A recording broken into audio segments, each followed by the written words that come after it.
Iyon, ngayong araw, gagawa ulit tayo ng sausage. Ang tawag sa sausage na ginagayat kong are ay Moroccan lamb sausage. Isa are sa mga pinakamabentang sausage. Ang karneng ginamit ko din ay di syempre ground lamb. Kung ayaw nyo ng lamb, di tupa. Lalahukan natin yan ng sandamakmak na sibuyas na puti. At areng gagamitin natin panggayat diyan. Hindi ko alam ang tawag diyan, basta yan ipang dice. At bago natin isalang ang mga sibuyas sa panggayat na iyon, dapat pala nagplansya muna ako ng apron ay talagang gusaut. Atin munang babalatan ng mga sibuyas. At diyan aaari pag may balat. Binalatan ko na yung lahat bago natin isasalang din sa panggayat. 6 na sibuyas na puti pa lang aking ginamit diyan. Atin ang gagamitin ng panggayat na are. Maglalagay lang tayo ng tray sa ilalim.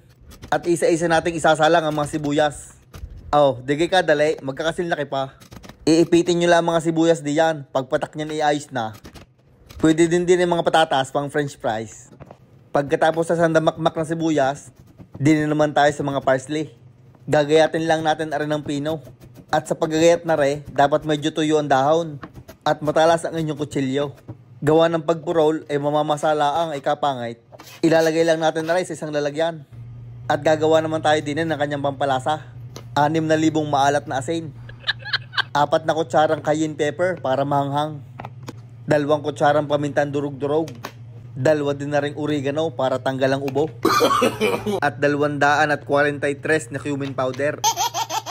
Sabay atin lang rin i-mekos-mekos para mahalaw. At iyan, ready ng ating mga sangkap. Pwede nang ihalo sa karne. Iitsa lang natin ang mga karne din sa mixer. Ari nga pala yung mga nasa 30 pounds na ground lamb. Lamb trimmings lang naman ang gamit kong are. Isusunod naman natin yung mga pampalasa. At saka aring mga parsley ating ginayat. At ang huli ay aring sandamakmak na sibuyas na puti. Mas maraming sibuyas, mas masarap. Bago natin na rin iangat at ating papaikutin para mahalo. Kung minsan naglalagay kami ng yelo o malamig na tubig din sa mixture, ay medyo frozen pa ang karne kaya hindi na. Pinaikot ko lang rin ng 10 minuto para hindi ma-overmix.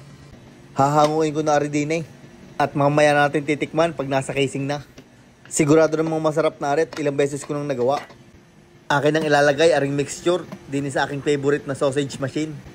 Isasalpak nyo lang yan diyan lahat at sisiksikin para walang maging hangin. Ang ating gagamiting casing din ay natural casing o yung hog casing. Hahanapin nyo lang yung magkabilang dulo para hindi magbuhol. Bago natin isasalpak din sa nguso. Ay hindi sa nguso ko ha. Ay pag naisalpak ng lahat iyon, ay di papaandar rin na natin. Alalay lang ang pagpapaandar na rin, malakas are. Gawa ng are hydraulic sausage stuffer. Ay pag binigla yan, ay sabog-sabog ang karne din sa harap. Pagkatapos nating ipasok ang mga karne sa casing, atin naman na rin puputol-putulin. Gayaan lang ang kalalaki para kasa sa tinapay. Ang teknik diyan, iikutin nyo muna bago putulin para hindi lumabas ang karne.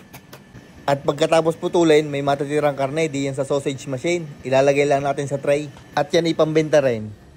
At yan, natapos na natin ang ating lamb Moroccan sausage. Kagaling ko nga din pumutol, pantay-pantay Ako sana yung mag-grill ng isa sa labas. Kaso yung naulan ay na-snow pa. Kaya naman Kaya nung ako'y bumahagi ng 1 piraso, dinig ko na lang sa kalan dinala at hindi aari sa grill.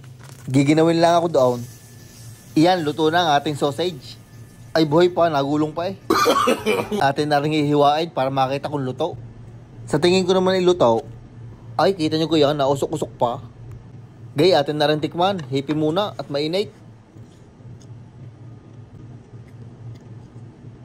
Kasarap talaga na rin. Wala tayong nakitang tinapay, kaya pita na lang ating gagamitin. At para mas sumarap, lalagyan natin ng candied blueberry hot sauce. At papatungan ulit natin ng pita.